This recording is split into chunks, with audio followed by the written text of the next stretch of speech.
London, January 1987. The temperature below zero, the time midnight. A soup run to feed the homeless, who sleep rough for want of a roof and a bed. Yes, would you like a dinner? Oh, yes, Thank you.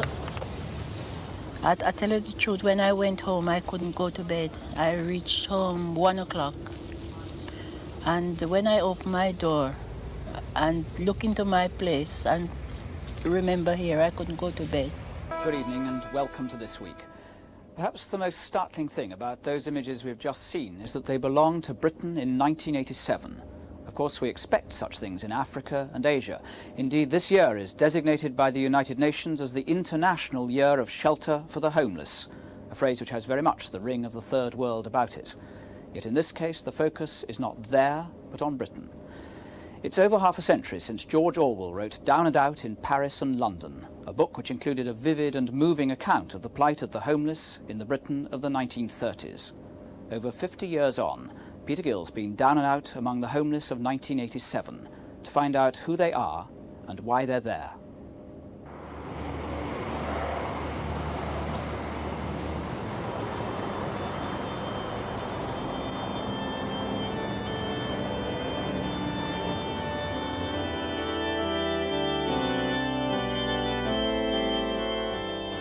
St James's, Piccadilly, Christopher Wren's favourite church.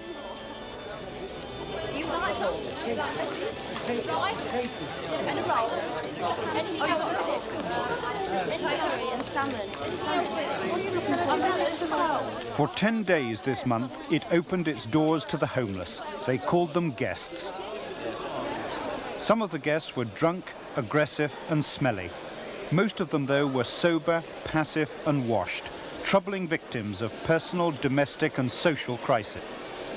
I was celebrating Holy Communion and saying the prayers. We pray for people, and I prayed, as we always do every day here, for the poor and the homeless and the destitute, and I said to myself, what on earth are we doing? What do these words mean? We must open our church and invite people in. And have you been surprised what's happened over the days that followed? I've been surprised and appalled. I've been appalled by the number of youngsters who've come in here, by the number of middle-aged people who've just fallen on their luck, as well as, of course, by the old boys, the ones who are on the streets, which we all see around us. I've been very surprised at the numbers of people who've come here. Volunteers from St James's had little trouble finding the homeless. This was Euston Station. All the mainline railway stations have their share of the homeless. A vanful is easily found. That's great. Do you want to do a hand? Whoops. Do you not know each other? Or you just Alison Murdoch has just given up her job at Sotheby's. Her future may now lie with London's homeless poor. As word spread about the charity available at St James's, Alison's van runs were no longer necessary. The nightly congregation at the church swelled within 3 days to 270 and stayed above 200 for a week. Surprisingly, no one has official responsibility for the homeless army that's invaded St James's. Under the Homeless Persons Act, local authorities do have an obligation to house such priority groups as people with dependent children, pregnant women, the disabled. But the single homeless, and the vast majority of people here are single, are no sort of priority. And that's become part of the argument, whether people should have a right to be housed in the same way that they have a right to be educated and a right to health care.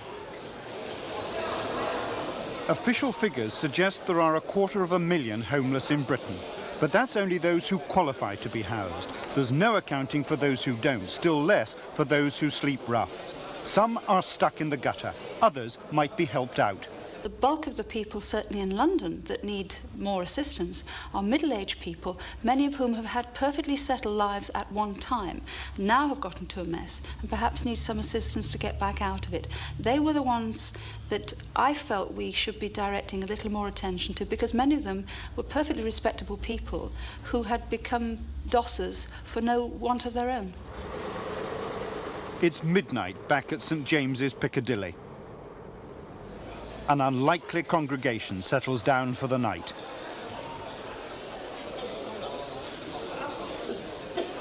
Among the sleepers, a group that increasingly worries voluntary workers and campaigners.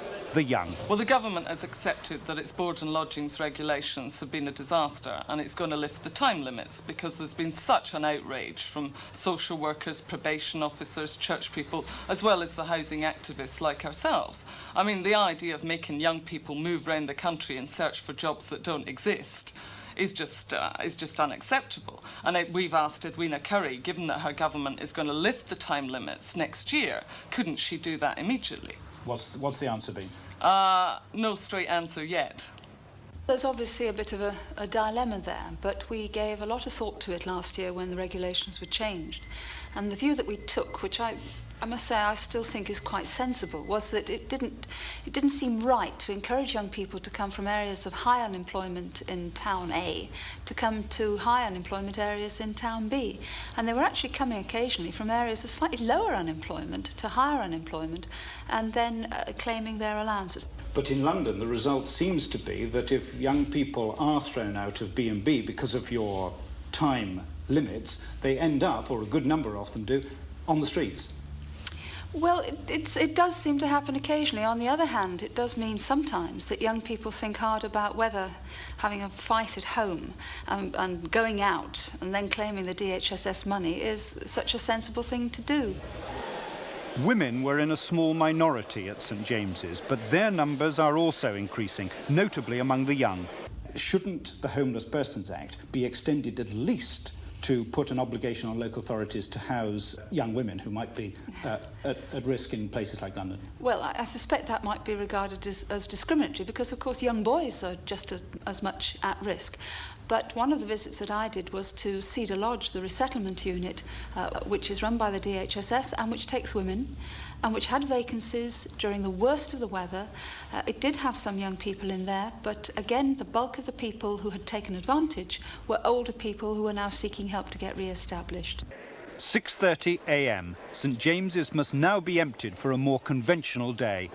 Can you clear the hall, please? We're closed now until 7 o'clock tonight. Can you make a move, please? After a week of being open to the homeless from early evening, St James's scaled down its operation to just a night shelter.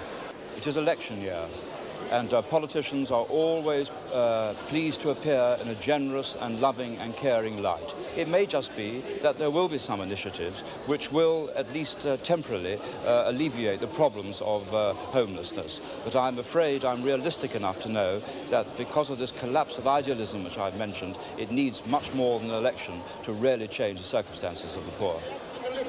St James's closed its night shelter down completely on Sunday. The weather outside, after all, was much milder. The church is planning an all-night cafe for the West End's homeless, but will public concern outside melt with the snow? There were many at St James's for whom charity may be the only answer. But what of the others? Has this winter changed the politics of homelessness? I think it's brought an awful lot more people's attention to the problem of homelessness, and I think people are just not daft enough to fall for this one-off crisis. I mean, winter comes once a year, and they can see people sleeping out any time in any city and in any town in this country. And the housing situation is getting to the stage where most people know somebody. It's a bit like the unemployment problem, you know, when it was 1%, 2%, 3%, you could actually say, well, these are just parasites or people who don't want to work. I mean, people used to say that about the homeless, it's the feckless and the down and outs. But everybody knows somebody now that's got a housing problem, a young person that can't leave home, an old person living in a house that's dripping wet and can't be heated, young couples who can't actually afford to live in the area that they want to live in. The Homeless Persons Act houses the vast majority of those who turn up and claim to be homeless. And indeed, they jump the housing queue, and that causes other kinds of anger and annoyance. But it does house them, people with families, with children, disabled people, people with special needs, and so on. What it doesn't do is house those with no special needs who are single and young, so that they fall through that net completely. Many of them would cope with a tenancy, and some of them can get that tenancy through the private sector. We would like to see rather more of that. But many of them couldn't, and might find that if they were given the keys to a flat, that life would become really very oppressive and they couldn't cope. And that's a tragedy. We don't want people to fail, we want them to succeed. So it may well be that for the sort of numbers of people that I was seeing this week, the 700 that took up the additional places, that supervised accommodation, perhaps very low key, perhaps very small scale, but suitable to their needs, might be the first step back on the rungs of the ladder. 50 years ago, George Orwell wrote this of his fellow down and outs in London. They are ordinary human beings. If they are worse than other people, it is the result and not the cause of their way of life. He also quoted what was then the latest London survey. 60 men, 18 women living on the streets. At London's other night spots in 1987, there are many, many more down and outs than that.